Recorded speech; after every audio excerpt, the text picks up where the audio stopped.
Hello everyone, welcome to Cashcroft TV. My name is Kalen Ashcroft. Thank you very much for watching this episode of Ages of Empires, where we will be going through all the major empires throughout history. This is a particularly important episode as we will be covering the Western Roman Empire, or the Roman Empire more generally called, and the Eastern Roman Empire, also known as the Byzantine Empire. So this is a particularly important one, as the inspiration for this series comes from The Decline and Fall of the Roman Empire by Gibbon. It's a 6-volume set, so it's absolutely massive. So for example, to include all that information in this one episode would be too much. I had thought about combining the whole Roman Empire into one, but I think it's important to distinguish between the Western and the Eastern Roman Empire. And normally I compare empires that are quite different, for example, different geographies, different regions, different times, but I think the Western Roman Empire and the Eastern Roman Empire have particular comparisons and idiosyncrasies that I think is important to cover in one episode. As well, the other inspiration for this series is Plutarch's Parallel Lives, so we will highlight a leader from each of the empires in each episode. So in this, we will highlight Augustus of the Roman Empire, or the Western Roman Empire, and Constantine of the Byzantine Empire.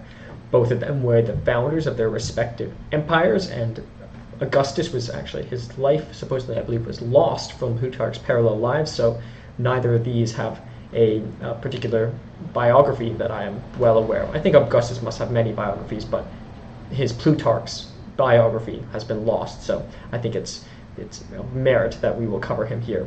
As for Constantine, too, is not as covered in Western literature, but Constantine the Great, or Constantine the First, is very, very important leader, especially in expanding Christianity. So those will be the two leaders, and then at the very end, in the style of Plutarch's Parallel Lives, we'll have a comparison between Augustus and Constantine to learn a little bit more about them. The sun is already starting to set here, and my apologies, but none of these will ever, even though this is a particularly important episode, but things will never be perfect, so that doesn't mean we cannot try. So my apologies if it gets dark, but hopefully you can still see the slide. So without further ado, we will start with the first empire and first leader.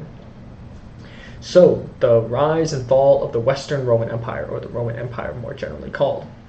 So the Roman Empire was the post-republican state of ancient Rome, and is generally understood to mean the period in territory ruled by the Romans following Octavian, also known as Augustus' assumption of sole rule under the Principate in 31 BCE. It included territory in Europe, North Africa, and Western Asia, and was ruled by emperors. The fall of the Western Roman Empire in 476 conventionally marks the end of classical antiquity and the beginning of the Middle Ages. So many of the empires we will be covering later. We will also go back in a bit of time as well, but the empires that come after the Western Roman Empire are considered in the Middle Ages, or for that period, and those directly preceding it are in the classical antiquity. Rome had expanded its rule to most of the Mediterranean and beyond, but became severely destabilized in civil wars and political conflicts, which culminated in the victory of Octavian over Mark Antony and Cleopatra at the Battle of Actium in 31 BCE, and the subsequent overarching power known as Imperium, and the new title of Augustus. In 27 BC, the Roman Senate granted Octavian overarching power known as Imperium and the new title of Augustus. So Augustus wasn't his name at birth, as we shall see. And marking the extension as the first Roman emperor as well, and the monarchy with Rome as its sole capital. So, as we've covered in previous episodes, we've covered the Roman monarchy, and we've covered the Roman Republic, and now we're coming to the Roman Empire. And I had alluded to in the Roman kingdom that all through the Roman Republic they were so fearful of a kingdom being restored, but essentially the Roman Empire and the Roman kingdom were quite similar in that they both had kings, although it wasn't necessarily always hereditary in the Roman Empire. It was quite like the monarchy that preceded the Republic. The vast Roman territories were organized in senatorial and imperial provinces as well. So starting with a little bit more backstory. So the Roman Republic, which lasted from 509 to 27 BCE. Rome, founded in 753 BCE, by Romulus and Remus, whom I have an episode on as well, covered in Plutarch's Parallel Lives, but it's in my series on ancient Greek and Roman history. And according to legend, it was transitioned from a monarchy to a republic in 509 BCE. So 753 to 509 BCE, it was a monarchy.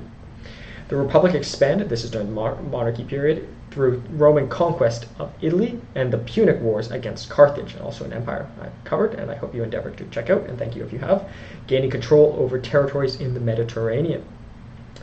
As for Julius Caesar and the end of the republic, from 49 to 44 BCE, Julius Caesar's military conquests in Gaul and his crossing of the Rubicon River led to the civil war against Pompey and the Senate. It's a famous line, "The die is cast," is when he crosses the Rubicon, meaning it's too late to turn back. Caesar emerged victorious and declared himself dictator perpetua, or dictator in perpetuity, and initiated a series of reforms.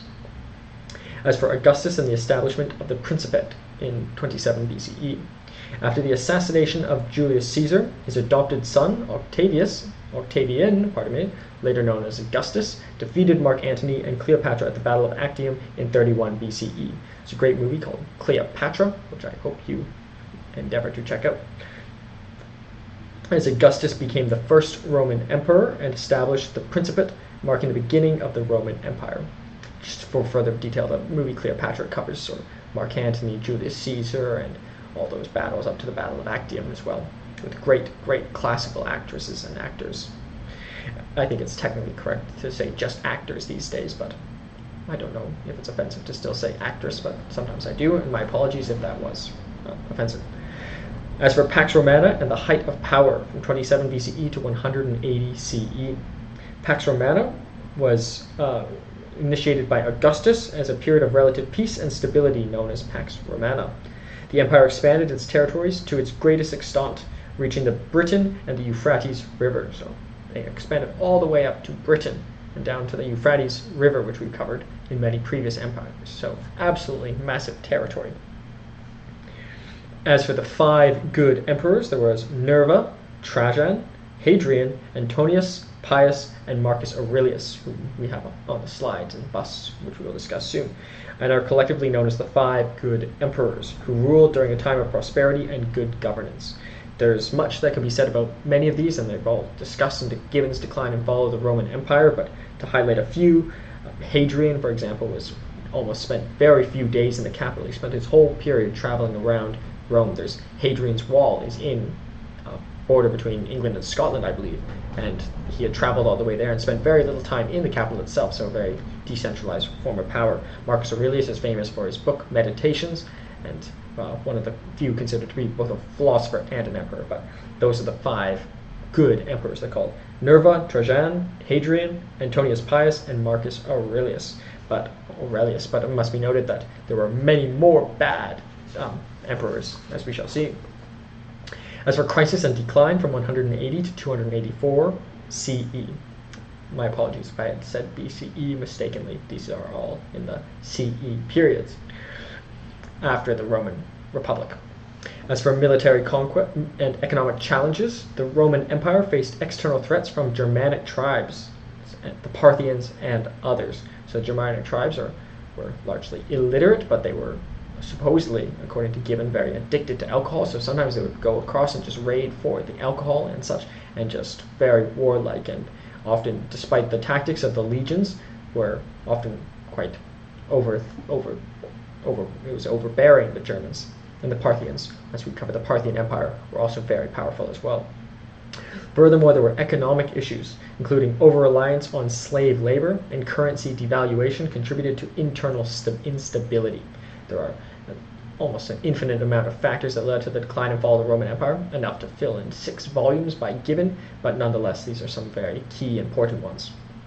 As for the crisis in the 3rd century, 235 to 284 CE, the empire experienced a period of political chaos, economic decline, and frequent changes in leadership. They almost always kept killing each other, so whoever ran the army would usurp the throne, and then whoever next ran the army would usurp them, and it was sort of very, very tough times. And the people got the brunt of it too. Emperors faced challenges from both internal and external forces, leading to a fragmented and weakened state. As for reforms and division, from 284 to 337 BCE, pardon me, I must stop saying that B. Starting with the Diocletian's reforms from 284 to 305 CE. Emperor Diocletian attempted to address the empire's problems by instituting economic and administrative reforms. He divided the empire into Eastern and Western Roman empires, each with its own ruler, but this is before the formal division. But 395 is when it's sort of, we could divide the Western and the Eastern Roman Empire. As for the fall of the Western Roman Empire in the period 376, moving to Constantine the Great, which we will discuss in further detail, however, but in 306 to 337 CE, Constantine I reunified the empire and established Constantinople as the new capital, so it was for a time reunited. That's why it wasn't until 395 that they formally split again. He legalized Christianity with the Edict of Milan in 313 CE, so a very important event for Christians. As for the fall of the Western Roman Empire from 376 to 476 CE, starting with barbarian invasions. Various Germanic tribes, including the Visigoths and the Vandals, and the Huns from Central Asia invaded Roman territory. We will be covering the Huns soon. I'm not sure how we can tackle or if we shall address the Germanic tribes, because they had no centralized leader for the largest part, but we will have future German empires covered, which hopefully will elaborate on whom these people were at this time invading the Roman Empire. The Visigoths sacked Rome in 410 CE, and the Vandals did so again in 455 CE. As for the deposition of the last emperor in 476 CE, Romulus Augustulus, the last Roman emperor of the West. Quite a fitting name. Romulus is the name of the first king of Rome, Romulus and his brother Remus, but Romulus killed his brother. And Augustus was but this is Augustulus, so a little different, but Augustus was the first of the Roman Empire, so kind of a nice fitting of the two names. But nonetheless, he was the last emperor of the West, and not as significant as either the former two mentioned, and was deposed by the Germanic chieftain Odoacer in 476 CE. This event is traditionally considered the end of the Western Roman Empire. As for its legacy, the fall of the Roman Empire marked the transition from classical antiquity to the medieval period in Europe. The Eastern Roman Empire, or the Byzantine Empire, continued to exist for nearly 1,000 years until the fall of Constantinople in 1453 CE, over 500 years ago, so it lasted much longer, or at least longer than the Western Empire. Sorry for that noise that fell. Thus, the rise and fall of the Western Roman Empire were shaped by a complex interplay of political, military, economic, and social factors, ultimately leading to the transformation of the ancient world. So this word has been used many times throughout the series, but certainly left an indelible mark on history. So moving to Augustus to learn a little bit more about the empire and provide for a biography for Augustus, as he was not included in my previous series on ancient Greek and Roman history, as his life, written by Plutarch, has supposedly been lost, unfortunately. Augustus, one of the most famous emperors of the Western Roman Empire, is Gaius Octavius Tyrannus. This is originally Gaius, sometimes pronounced Caius or spelled with a C, C-A-I-U-S, which is actually somewhat similar to my name, not saying I'm in any way connected to this Octavius, except that I believe his birthday is close to mine, as we shall see, but these things mean very little. But Gaius Octavius Tyrannus was his birth name, known by his honorific title Augustus later in life, and therefore we'll seek to find a little bit more about his life, this life that has been unfortunately lost. I wonder how. Like I always mentioned, the Library of Alexandria, it wasn't just one big fire, as the paintings allude. It was a long period of decline. So how did people just, I don't know how, I have no idea how the book got lost, and it's tragic that it did for posterity. Nonetheless, Gaius Julius Caesar Augustus, or Gaius Octavius Tyrannus, born Gaius Octavius, was born 23rd of September of 63 BCE. So very close to my birthday, and he died in 19 of August, the 14th year after death. And he was also known as Octavianus, and was the founder of the Roman Empire. He reigned as the first Roman emperor from 27 BCE until his death in AD 14.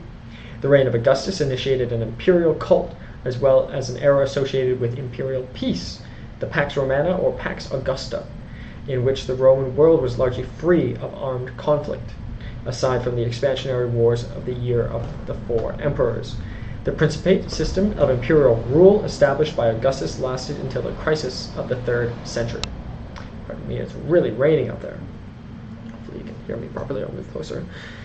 Furthermore, name Gaius Octavius Tyrannus, later known as Augustus, born September 23rd, 63 BCE, died August 19th, 14th CE. Early life. Augustus was born in Rome into a prominent Julian family, so related to Julius Caesar. That was his uncle.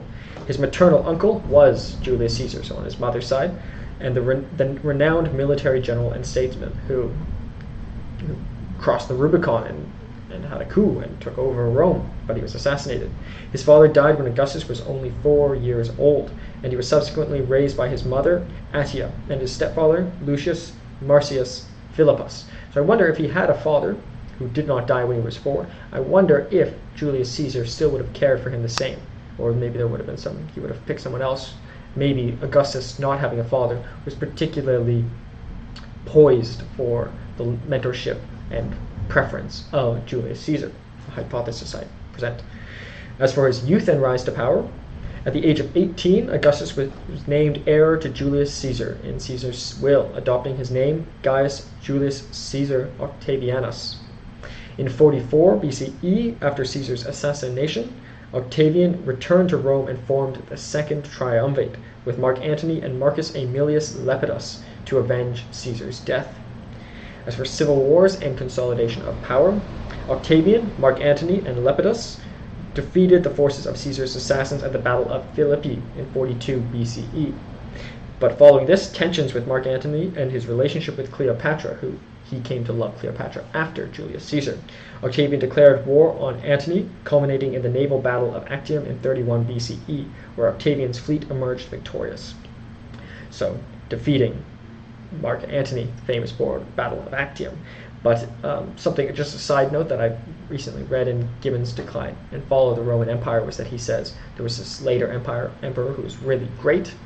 The name eludes me at the moment, but he said still no match for Julius Caesar, because Julius Caesar, he was the best in military conquest, he was educated, and he was he was a great lover as well, which is something that Gibbon was important to note. So it's important.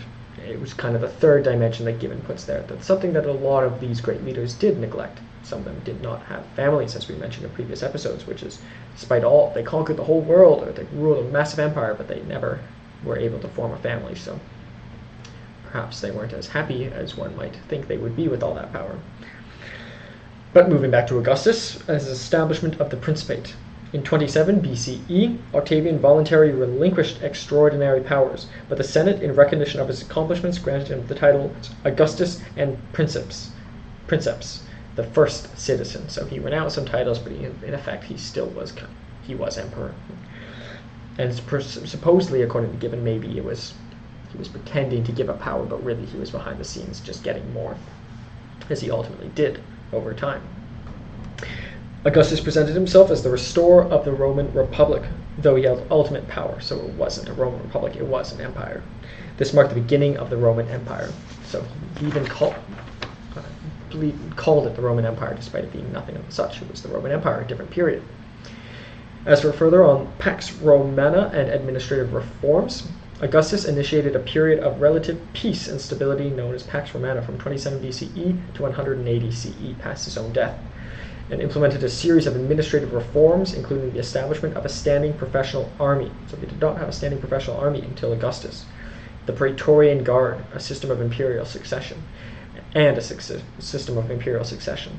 But this Praetorian Guard ultimately ended up being the cause of so much of the struggles within Rome, because the leader of the Praetorian Guard incessantly took the power as emperor. Furthermore, for his cultural and architectural contributions, Augustus was a patron of the arts and literature, fostering the golden age of Roman literature, known as the Augustan Age. He commissioned significant architectural projects, such as the reconstruction of the Roman Forum and the construction of the altar of Augustan Peace, Pacis. But as for his death and legacy, Augustus died on 19th of August, 14 CE at the age of 75, so quite a long life. His death marked the end of the Julio-Claudian dynasty, and he was succeeded by his stepson and adopted son, Tiberius. Augustus, who is also considered one of the better Roman emperors. Augustus is remembered as the first Roman emperor and was founder of the Roman Principate and one of the most successful political and military leaders in Roman history, perhaps in history more generally. Augustus's legacy extends far beyond his lifetime. His reign marked a pivotal transition in Roman history, laying the foundations for the enduring Roman Empire and influencing the structure and subsequent Western governments. The title Augustus itself became synonymous with imperial leadership, used by later Roman emperors and European monarchs. There was a period in the Roman Empire where the one who would get the throne, second in line to the throne, would be called Caesar, and the one who had the throne would be called Augustus.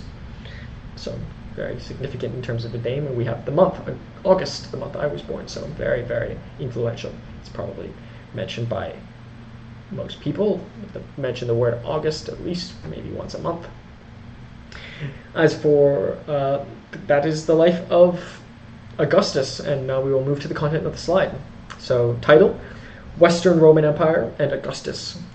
The fall in 476 marks the end of classical antiquity and the beginning of the Middle Ages, and that's 476 CE, or also 486 CE, differing dates. As for significant leader, and also considered Imperium Romanum, would be the Latin name. Significant leader was Augustus. Empire, Roman, or Western Roman, period 27 to 395 BCE, where it was unified, and from 395 to 486 BCE, separate from the Byzantine Empire, separate from the Eastern Roman Empire. Modern locations, many: Italy, France, Spain, Portugal, England, Belgium, Luxembourg, Netherlands, Switzerland, Austria, Germany, Greece, Turkey, Morocco, Algeria, Egypt, and Tunisia. So absolutely massive area of land, and the amount of million square kilometers is 5.0. Absolutely massive empire. Million square miles, 1.9% of the world, 3.73%, excluding Antarctica, and some of the most competitive, contested regions of the world at the time, as far as we know it. As for comparing that with other empires, some of the largest empires we've seen have been at 1 million square kilometers, so this is 5 times the size of some of the largest we've covered, so very large, but some have been in the 5 range as well.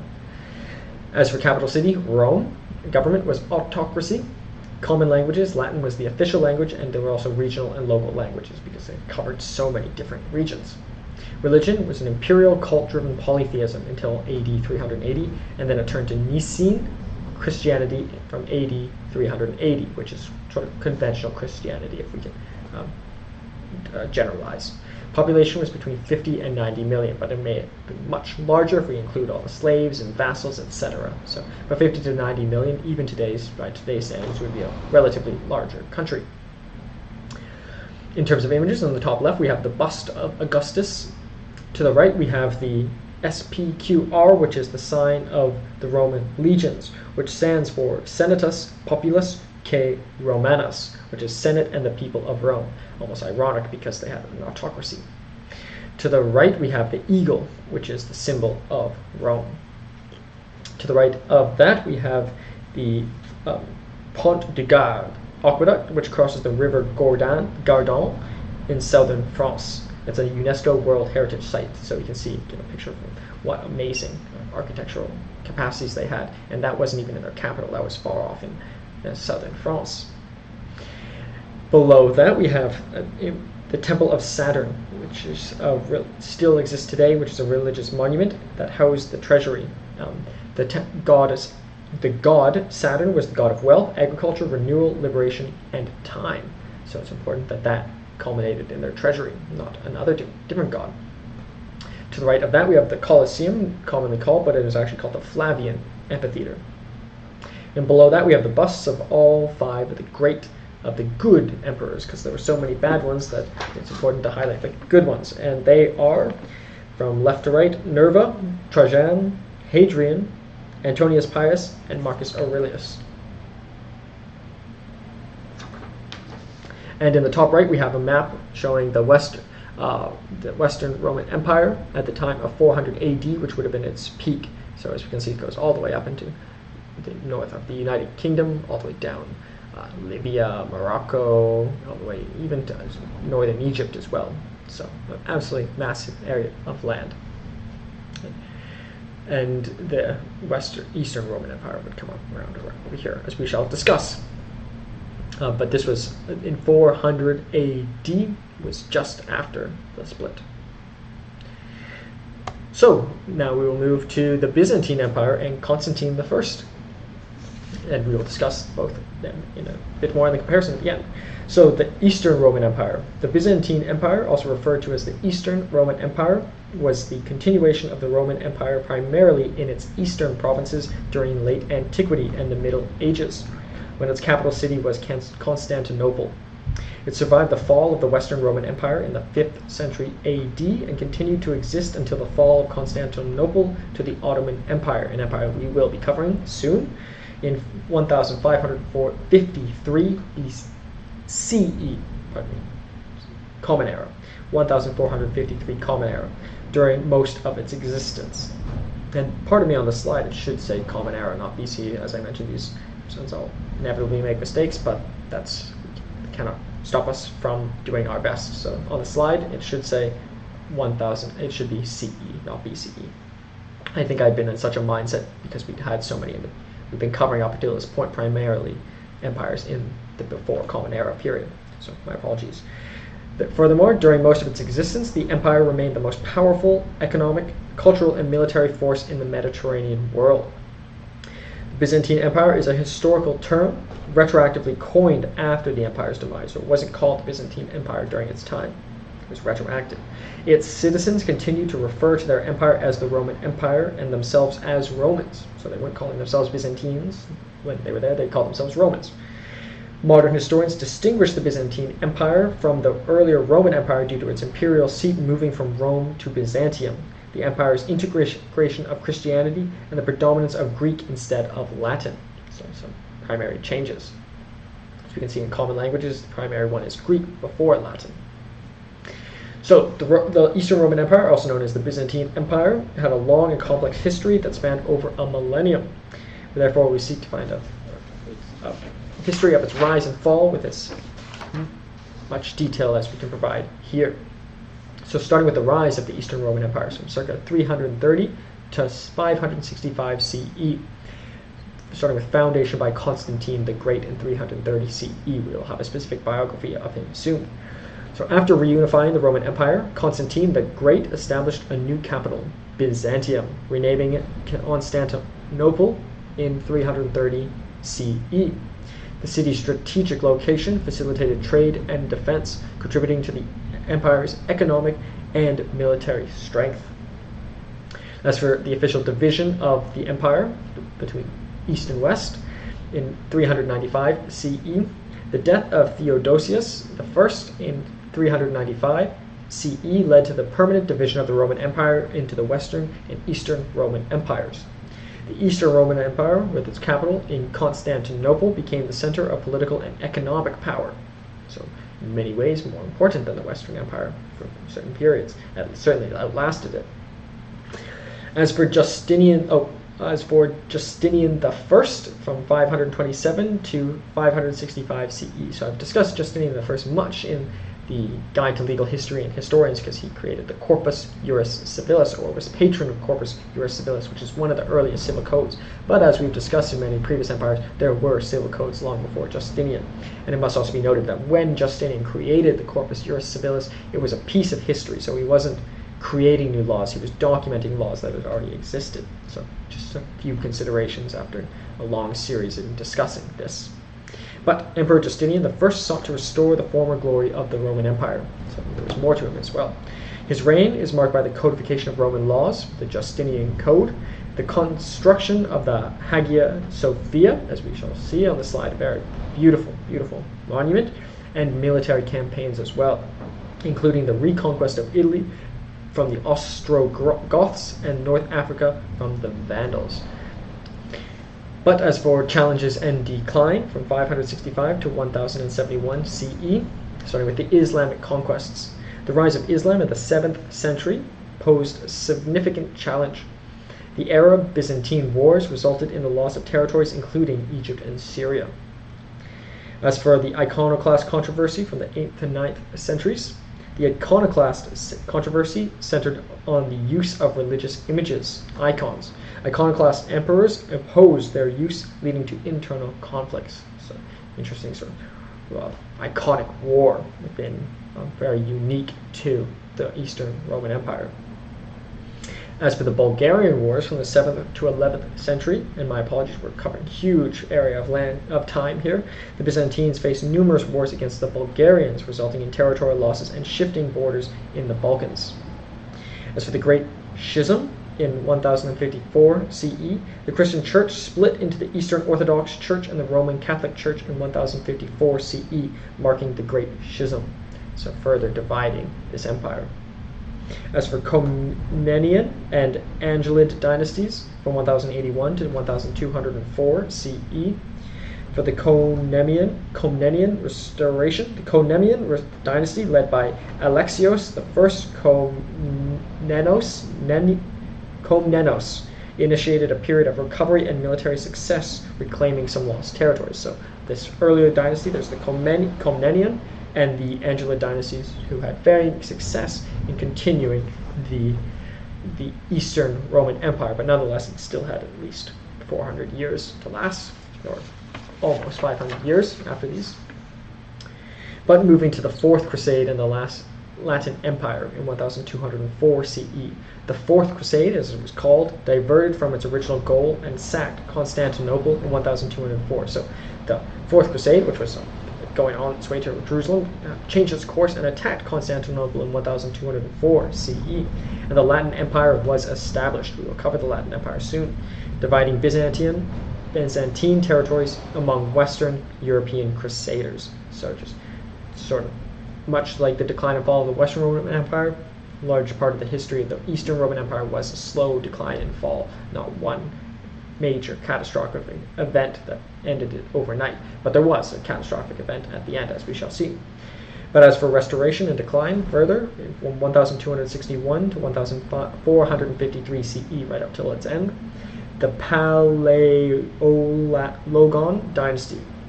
The Byzantine Empire was restored in 1261 when Michael VIII Palaiologos captured Constantinople. The empire faced continued threats from the Ottoman Turks, who gradually expanded their territories in the Balkans. So the fall of Constantinople in 1453 CE, the Ottoman Turks, led by Mehmed II, besieged Constantinople and breached its walls on May 29, 1453 CE. Thus, the fall of Constantinople marked the end of the Eastern Roman Empire, with the last emperor, Constantine the 11th, dying in battle. So, starting from Constantine the First to Constantine the 11th, from 330 CE to 1453 CE. So, 11 Constantines took from start to the end of the Byzantine Empire. So, as for its legacy, the Eastern Roman Empire, or Byzantine Empire, preserved and transmitted Greek and Roman culture, influencing the Renaissance. Byzantine scholars contributed to philosophy, literature, and sciences. The fall of Constantinople in 1453 had profound consequences for European geopolitics and led to the age of exploration. Thus, the Eastern Roman Empire endured for more than 1,000 years, shaping the course of history and leaving a lasting impact on culture, religion, governance, and the Mediterranean and beyond. So whereas perhaps maybe the Western Roman Empire is more characterized, it's particularly characterized by its conquests, the Eastern Roman Empire may be characterized by different things, which are not exclusive to the Eastern Roman Empire, but they did have other things, such as religion was a huge, Christianity was huge, and the issues with icons as well were a huge aspect of the Eastern Roman Empire, as it wasn't necessarily so. There was more polytheism in the Western Roman Empire. Furthermore, the Code of Justinian, there was no civil code. There were the 12 tablets in the Western Roman Empire, but they are really quite different empires. So, to discuss Constantine, a biography of him, to learn a bit more about his empire as well. So, one of the most prominent emperors of the Eastern Roman Empire was Constantine the Great, also known as Constantine the First. Therefore, we'll seek to find a biography of his life. So, Constantine the First was born on the 27th of February, circa 272 CE, to the 22nd of May, 337 CE. Also known as Constantine the Great, was a Roman emperor from AD 306 to 337. That's when he ruled. He was the first emperor to convert to Christianity. A very significant change in the Roman Empire. He was born in Naissus, Dacia, which is in Dacia, Mediterranean, now in Nis, in modern-day Serbia. He was the son of Flavius Constantius, a Roman army officer of Illyrian origin who had been one of the 4 rulers of the Tetrarchy. So, Illyrian, which is going back to even the ancient Athenians were Illyrians, so it's interesting that there's also that Greek blood that we see in the Eastern Roman Empire. And he was also one of the Tetrarchy, of one of the 4 rulers. His mother, Helena, was a Greek woman of low birth and a Christian. So his mother likely brought that Christianity element to him, so he was the first emperor to convert to Christianity, or to be a Christian for that matter. Constantine served with distinction under the Roman emperors Diocletian and Galerius, so he was great in battle as well. And he began his career by campaigning in the eastern provinces against the Persians, before being recalled to the west in AD 305 to fight alongside his father in the province of Britannia. So he had been all the way up to England, modern-day England, and he'd been all the way down to Persia, modern-day Iran, so he'd really seen much of the world even before he came to power. After his father's death in 306, Constantine was acclaimed as Augustus Emperor, after Augustus Caesar, the title of emperor, by his army at Eboracum, which is in modern-day York, England. He eventually emerged victorious in the civil wars against the emperors Maxentius and Licinius to become sole ruler of the Roman Empire in 324 CE. So he was, for a time, ruler of the entire Roman Empire, Eastern and Western. So, further, his full name was Flavius Valerius Constantius, Constantine I. He was born February 27th, 272 CE, circa, in Naissus, which is in modern-day Nis, Serbia. He died on the May 22nd, 337 CE, in Nicomedia, which is in modern-day Izmit, Turkey. So as for his early life, Constantine was born to Flavius Constantius, an army officer, and Helena, possibly an innkeeper and daughter of Greek origin. His early life was marked by political instability, and he lived in various regions in the Roman Empire, so being able to travel almost its full extent. As for his military career and rise to power, Constantine's father, Constantius Chlorus, became the Western Roman emperor. In 305 CE, upon his father's death, Constantine was declared emperor by his troops in York, England. As for the Tetrarchy and the Battle of the Milvian Bridge, the Roman Empire was under the Tetrarchy, a system ruled by 4 emperors at the time. Constantine, initially Caesar of the West, so his father was one of those Tetrarchies, as mentioned, one of the 4 emperors. Constantine, initially Caesar of the West, so he started in the West, but he would come to be the founder of the Eastern Empire, which is quite perplexing or paradoxical. And he became Augustus after defeating Maxentius at the Battle of the Milvian Bridge in 312 CE.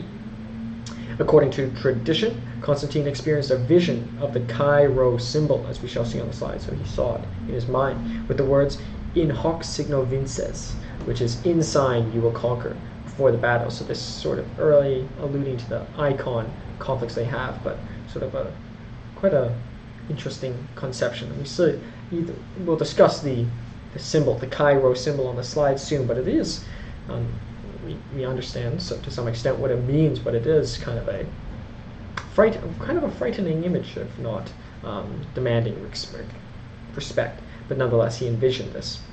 We might see parallels later with Adolf Hitler in the Nazi Empire, as we call it. As for his conversion to Christianity, the Constantine's Edict of Milan in 313 CE granted religious tolerance to Christians, ending persecution. So, starting with tolerance, and therefore allowing it to grow. Though not immediately converting, Constantine embraced Christianity, the religion of his mother, likely, and his conversion played a significant role in the history of the Roman Empire. So he first allowed it, and then when he converted himself, I imagine, and I'm certain, that many people would have followed in suit, or at least who would have been hesitant would have been more likely to do so. As for the Council of Nicaea in 325 CE, in 325 CE, Constantine convened the First Council of Nicaea, aiming to resolve theological disputes within Christianity. The Nicene Creed, a statement of Christian faith, was formulated during this council. Very important statement. As for administrative reforms, Constantine implemented several administrative reforms to stabilize the empire, including the creation of the diocesan structure. The gold solidus, a stable and widely used currency, was introduced as well during his reign. So introducing a new form of currency, very important for promoting trade within an empire and externally as well, and trust as well. And trust, not only trust between people, but trust in one's own future by having a stable currency. Because if the currency is inflating every day, you won't not going to trust a vendor or a buyer, but you're also not even going to trust your own assets in the future. But as for his death and legacy, Constantine the Great died on May 22nd, 337 CE in Nicomedia. Think of Nicomedean Ethics by Aristotle, very important book as well, I believe, written there. It makes sense. His death led to a power struggle among his sons, eventually resulting in the division of the empire among them. So, founder of the Eastern Roman Empire, but like others such as Charlemagne or Alexander the Great, their descendants ended up dividing their creation.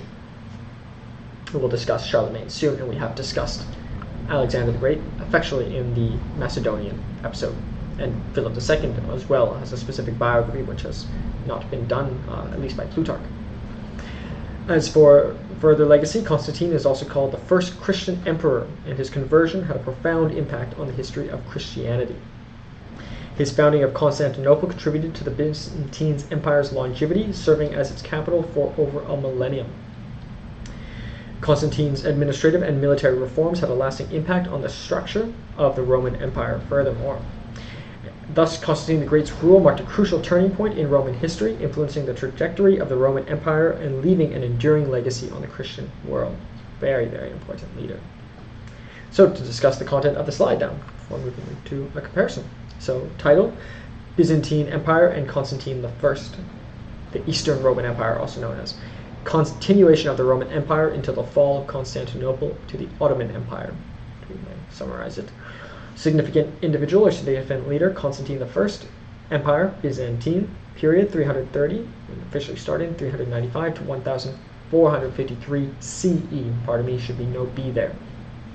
Modern locations, Turkey, Greece, Cyprus, Bulgaria, Albania, Macedonia, Montenegro, Serbia, Croatia, Romania, Italy, Egypt, Israel, Palestine, Lebanon, and Syria. Million square kilometers, 2.8, a little bit smaller than the Western Roman Empire at its peak. Million square miles, 1.1, but still a massive 2.08% of the world, excluding Antarctica. And once again, not to mention, very contested areas of the world. Capital was Constantinople, which is modern Istanbul in Turkey. Government was an autocracy. Common languages was Greek, Latin, and regional and local languages because it spanned over so many different areas. But it must be noted the primary language was Greek rather than Latin. Religion was Christianity until 1054 AD and Eastern Orthodoxy from 1054 AD. So switched even from Christianity to Eastern Orthodoxy, which is a subset of Christianity, however. Must be noted that even though in the Western Roman Empire they did have Latin and Greek, Latin was usually for laws and Greek was usually for arts, but here, perhaps maybe this is where we can elaborate on that point. Maybe the Eastern Roman Empire was more focused on arts relatively than the Western Roman Empire by putting Greek first as evidence. But that's just a hypothesis, but I think that's largely, I think many people would agree with that. As for population, was between likely 30 to 50 million, so a little bit smaller than the Western Roman Empire, but still very massive. That excludes slaves and vassals as well, as we'll discuss on the map. So still very large, still larger than many modern day countries. Canada's 36 million, so larger than Canada in terms of population. In terms of images, on the top left we have the bust of Constantine I. He looks very much different than I had imagined in my head until seeing this bust, so go figure. To the right we have the image of the labarum, or the vexillum, that displayed vexillum. Vexillologist is one who masters flags. Vexillum is, I believe, the flag itself, that displayed the Chi Rho. So Chi Rho are two Greek letters. Chi, C-H-I it's spelled, which is this letter C, but its symbol is the X. My fraternity in undergraduate was Lambda Chi Alpha, so that C was in the middle, L X A, I often call it, and Rho is the R as well. That's superimposed upon it. So supposedly the Chi is for Christ, and I believe, and I actually wasn't able to find confirmation, but I believe the R is Roman, Romanus. So Christ and God, Rome. And it was first used by Constantine I as a military standard, and as I mentioned, it appeared to him in a dream, but it may have come from the earlier staurogram, or the IX, or the XI monogram, which is also a symbol for Christ, supposedly. The IX is sort of like a wheel-like shape, which is the IX, not 11 or 9 in Roman numerals, but it was a symbol for Christianity. So he kind of combines Christianity and Rome, therefore leading to the Roman Empire, just through symbolism. To the right of that, we have the famous Hagia Sophia, built in 537 during the reign of Justinian. The minarets, those pillars, were constructed, however, later in the 15th and 16th centuries by the Ottoman Empire, so exclude those. Below that, we have an image of Justinian I, who created the Code of Corpus Juris Civilis, a very important legislator, but also very important, for example, started the creation of the beautiful Hagia Sophia. My parents were recently able to go there, so I'd really like to go to Turkey someday to see the Hagia Sophia. Below that, we have the Hippodrome, which is the center of Constantinople, which has got this pillar, and it was the circus social center, and this is where the Nika riots against Justinian began, so also a forum for public expression. To the right, we have some additional information. Historical era was late antiquity to the late Middle Ages. First east-west division of the Roman Empire was on the 1st of April, 286. The inauguration of Constantinople was on the 11th of May, 330 CE by Constantine I. The final east-west division after the death of Theodosius I was on the 17th of January, 395 CE. The fall of the west, the deposition of Romulus Augustulus, the 4th of September, 476 CE. The sack of Constantinople by Catholic Crusaders during the Fourth Crusade was in 12th of April, 1204 CE. The reconquest of Constantinople was on the 25th of July, 1261. And the fall of Constantinople was on the 29th of May, 1453 CE. The fall of Maria was on the 29th of May, 1460. And the fall of Trebizond was on the 15th of August, 1461 CE. In terms of the denonym was Byzantine. The notable emperors, we'll start from 306 to 337. Constantine I, 408 to 450. Theodosius II, ironically named after Theodosius, who was died and caused this division between the Eastern and Western Roman Empire. From 474 to 475, and 476 to 491 is Zeno. From 527 to 565 was Justinian I, the famous Justinian I. From 582 to 602 was Maurice. From 610 to 641 was Heraclius. From 717 to 741 was Leo III. From 797 to 802 was Irene. From 867 to 886 was Basil I. From 976 to 1025 was Basil II. From 1081 to 1118 was Alexios I. From 1143 to 1180 was Manuel I. From 1261 to 1282 was Michael VIII. From 1449 to 1453 was Constantine the 11th.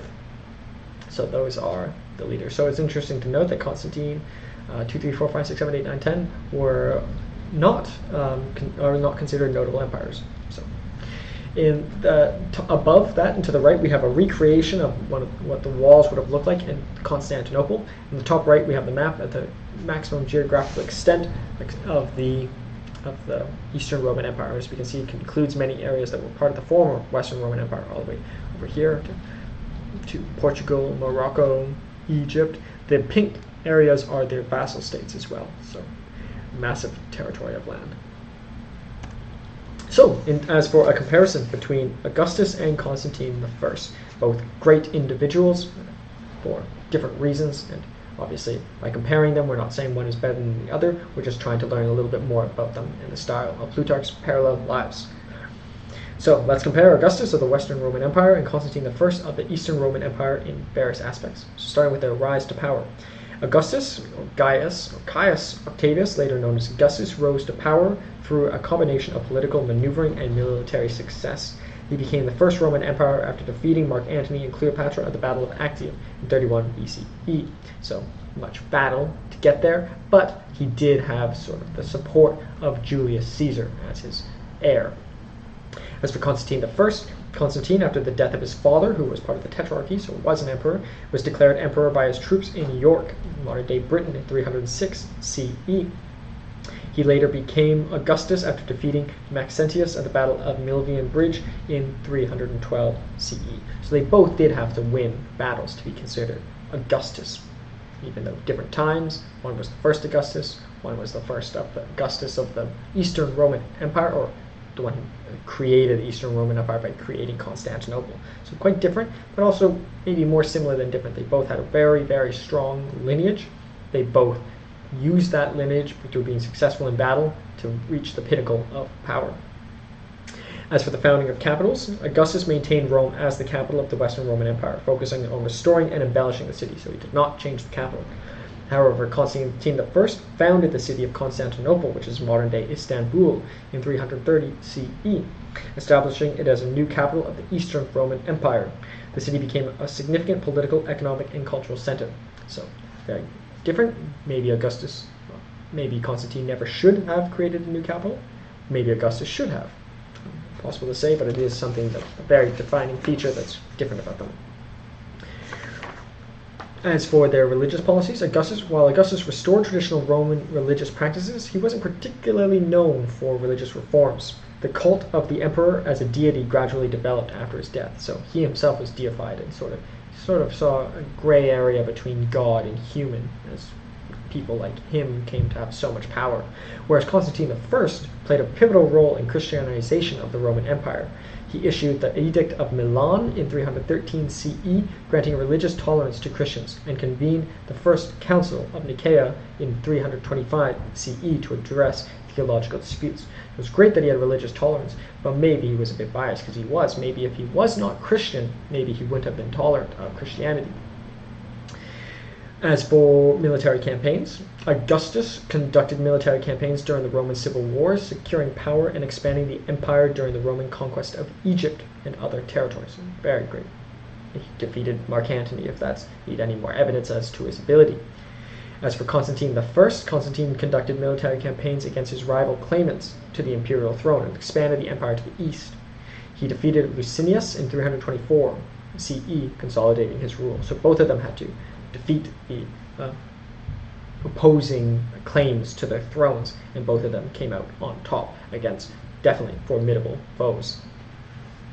As for their architectural contributions, Augustus contributed to the architectural embellishment of Rome with projects such as the reconstruction of the Roman Forum, very important, and the construction of the altar of Augustan Peace, Ara Pacis. Constantine initiated significant building projects in Constantinople, including the construction of the Hagia Sophia and the city's defensive walls. So both did understand the importance of architecture and wouldn't put either above the other. As for impact on governance, Augustus established the Principate, a principality establishing a facade of republican institutions while concentrating power in the emperor or himself. His rule set the tone for the early Roman Empire. So ultimately, maybe if he had done things better, maybe it never would have declined. But that's there was too many variables. I think that's impossible. I think he did some of good reforms were good, some were bad, but none necessarily leading it in either direction. As for Constantine I, Constantine's rule, maybe on the other hand, maybe the Roman Empire was doomed to begin with. But maybe every empire is doomed to begin with. So who knows? As for Constantine I's rule marked a transition from classical Roman Empire to the Byzantine Empire. He introduced administrative reforms, including the diocesan structure, and strengthened the imperial bureaucracy. So both an element of centralization and an element of bureaucracy, but maybe Augustus was a little bit more stronger in that direction. As for their legacies, Augustus was often remembered as the first Roman emperor, bringing stability after the years of civil war. His era was known as Pax Romana, a period of relative peace and prosperity. So despite all the battles and all the death that had to be caused to create the Roman Empire, after Augustus got peace, after he came into power, there was a period of relative peace, Pax Romana. As for Constantine I, Constantine is remembered as considered a pivotal figure in the history of Christianity. His conversion, religious policies, and founding of Constantinople left a lasting impact on the Byzantine Empire and Christian civilizations to follow. Thus, while both Augustus and Constantine played crucial roles in shaping the Roman Empire, their contributions differed in terms of religious policies, architectural projects, the long-term legacy they left on the Western and European empires, respectively, and the long-term legacy they left on the Western and Eastern Roman empires, respectively. So, both very, very fascinating leaders. There's much more we can learn about them, and, well, an infinite amount more we can learn about them and their respective empires. But that is what we have for this episode. My name is Kalen Ashcroft. This is Cashcroft TV. Thank you very much for your support, and I'd be very grateful if you continue to do so. And I'm very grateful that you have. Thank you.